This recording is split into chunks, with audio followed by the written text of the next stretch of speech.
Picture the third slide of a banking transformation steering committee. Someone is pointing at a deck, throwing around words like synergy or resilience. Meanwhile, the real incentive in the room, like a director wanting a promotion, is sitting right there, fully dressed and completely ignored. The awkward part is not that these people are lying to you. The awkward part is that they are not lying. By the time the pitch reaches their mouth, their ambition has been successfully laundered into a mission. They believe their own slide deck. When your initial selfish drive begins to split from the high-minded language you use to justify it, you create the motive spread. It is the invisible distance between what is written on your slides and what you feel in your gut. Over the next 5 minutes, we are going to walk through a 15-minute motive audit, a simple set of steps to strip away that corporate camouflage and expose the true incentives driving your work. If you can see your own raw motives, you can keep them in check. Shrinking this gap is the only reliable way to prevent a standard work project from escalating into an exhausting, irrational personal crusade. Step 1.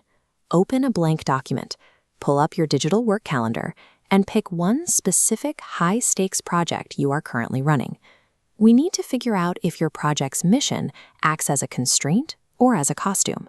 A constraint narrows what you will do. A costume widens what you can justify. If you find yourself micromanaging your team, back-channeling against colleagues, or freezing out dissent because you are supposedly protecting the culture, you are wearing a costume. A manager who knows they just want a bonus would find that behavior too exhausting to sustain. To test this, draw a vertical line down the middle of your page for the plain English translation. This split screen shows how to map it out. On the left side, write out your project's official public case. Use the exact corporate jargon you present in meetings. Words like simplification, future ready, or driving operational excellence. Now look at the right side. Write down the private payoff. If this project succeeds, what do you personally get out of it? Answer honestly. It might be more headcount, a better bonus, or simply protection from a miss. Be careful here. If your answer in the right column still sounds vaguely noble, like wanting to be seen as a thought leader, you are still hiding your motives. You need to rewrite the private payoff until it makes you feel slightly uncomfortable. I want to be seen as the adult fixing the legacy mess is an accurate translation. If the sentence feels a bit unfair to yourself, you are doing it right. Forcing this uncomfortable written translation bypasses your brain's natural PR machine. It isolates the true incentive driving your work, making it visible instead of hidden. Next, switch over to your digital calendar. Focus exclusively on your activity from the last 7 days. We are looking at a typical weekly schedule. You need to audit your past week like a prosecutor, categorizing your time into 2 distinct buckets: noble work versus veneer work. Noble work is the time spent on actual problem solving and direct customer interaction. Veneer work is the time spent socializing wins, managing status updates, or sitting in the room where a decision is pre-cooked before the actual meeting. Watch how these blocks stack up.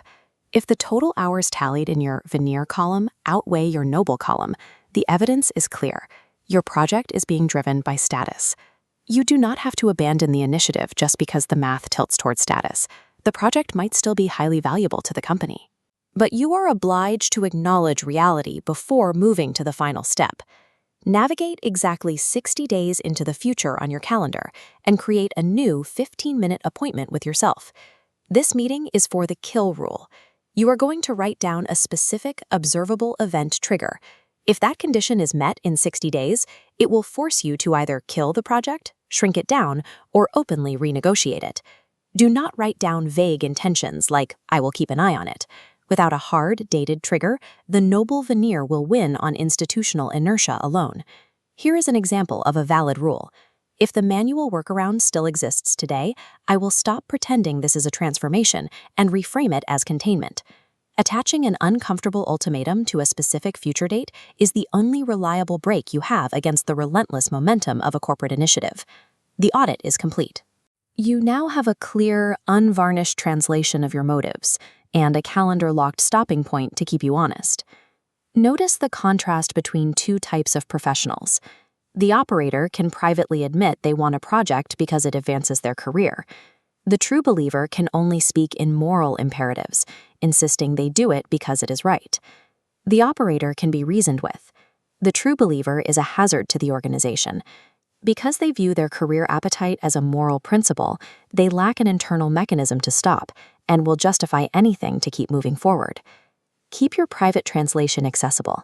Highly effective professionals do not need to be saints with zero selfish interests, but they absolutely must know which mask they are wearing today.